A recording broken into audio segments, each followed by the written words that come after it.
Devil's Lake is a basin within the Red River Basin. In 17 years, the lake has risen over 28 feet.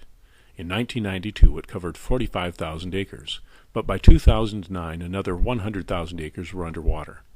If the lake reaches spill elevation for the natural outlet, it will cover 261,000 acres. The people have learned to survive, and they've survived this, but you know, to be pulled out of their homes and moved, and you know, it's constant, the rising of this water, and it's just brought a lot of hardship. We've had to move a couple of homes. We've had to destroy a couple of homes. We've got several homes in the lake and lose a lot of tax base, but we're going to lose a lot of people with this too. We've already moved in the past history about 450 homes and or 650 structures, and we're going to see that number really go up, and especially if this lake comes up another foot.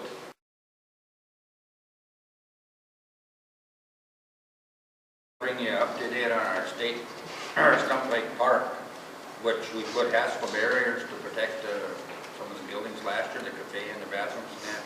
Well, as of the other day, the water has come up to the bottom of them, and the wind erosion ate away, and water went underneath the hassle barriers, or two different spots. So we had to have our road crew come in with rocks and clay and some fabric and laid it in the low areas. So we got it stopped there for 9 days. Between 93 and 95, my husband and I used to come here and fish professional walleye tournaments. At that point in time, we would come to Minnewacan, and the lake was 8 miles out from this point.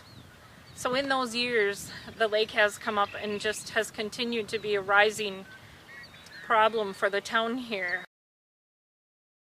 Our livelihoods are being swallowed up by the water, our tax base is eroding for the county, and our people are just getting totally frustrated if we don't come up with some kind of a solution to get We have several isolated homes where we have elderly people that are either walking to their houses or they're driving through unsafe waters to get to their homes, and it's. I have 7 grandsons that are currently attending school there.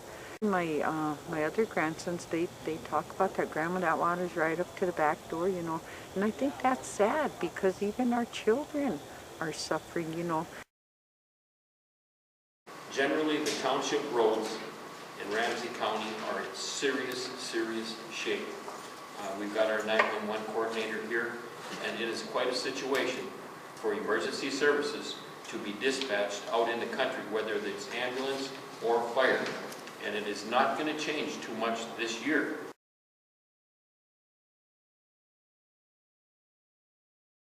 Mother Nature is somewhat in charge of this beast, and I'm not sure that we could even do a ring dike at this point due to water coming up so far. I know at 1455 our sewer is gone, and basically most of our town is gone. There's an enormous amount of ag land that is affected with all of this.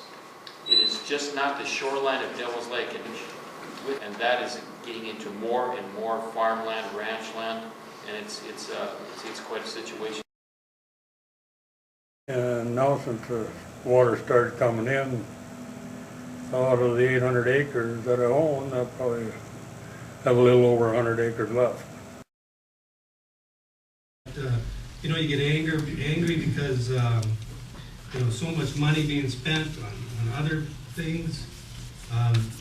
No one's talking about the loss of the land and no compensation. I mean, I just think that's unbelievable.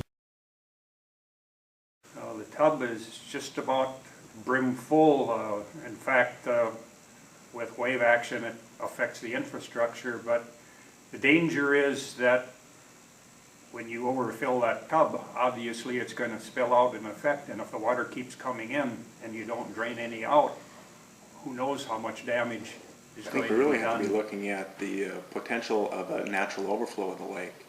You know, we have to look at the people that do that sort of modeling, the USGS, and their recent analysis would suggest that there's a 10% chance that Devil's Lake would can exceed the natural overflow elevation within the next 10 years. You know, even with the work that the State Water Commission's completed with the West End outlet, the risk of a natural overflow is still in that 6 to 7% range within the next 10 years.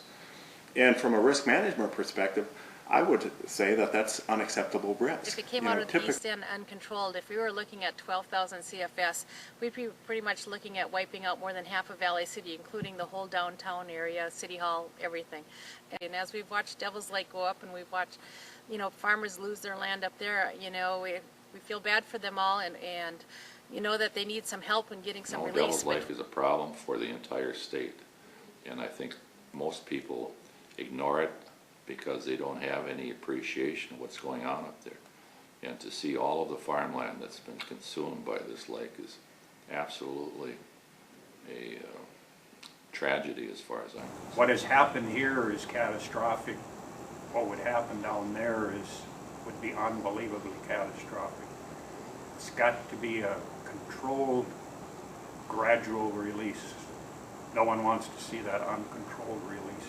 It would be a wall of water. Well, I think the only real way that you can manage that risk is through some sort of a control structure, a gravity control structure through the Tulna Coulee or out of Stump Lake in some fashion. And with that control structure, you could operate Devil's Lake very similar to a dam, whereby we can have the inflow into the lake, allow the lake to absorb that flood bounce, and then have a steady controlled discharge, not only from the west outlet, where the better water quality exists, but if that outlet can't keep up with the inflows, then we could have a gravity discharge through this control structure through Stump Lake and the Tulna Coulee. We understand the concern about the water quality impacts within the Cheyenne River and potential implications with the Boundary Waters Treaty, but there comes a point with the percentage, the chances that Devil's Lake is going to continue to rise and spill naturally in an uncontrolled fashion through Stump Lake, whereby you're getting the poorer water quality anyway.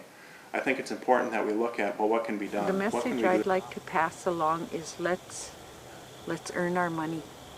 Let's earn our money now, and let's do something. Let's do something that we can look back at and say, you know, we finally done something permanently to live with this. It won't be our flood anymore. It'll become the Cheyenne Valley flood, the Cheyenne River flood, and it'll go into the Red River. It'll just go as long as it's got a head to move, and that head could be very strong. We've had a lot of complications, a lot of hurdles that we have to cross to try to come up with some kind of a compromise that does not hurt our downstream friends and neighbors. But I think we're getting closer to a solution, and we've got to move forward. Just absolutely got to move forward, because the citizen area of Ramsey County, Benson and Nelson, and Teller and Spirit Lake Nation cannot stand anymore.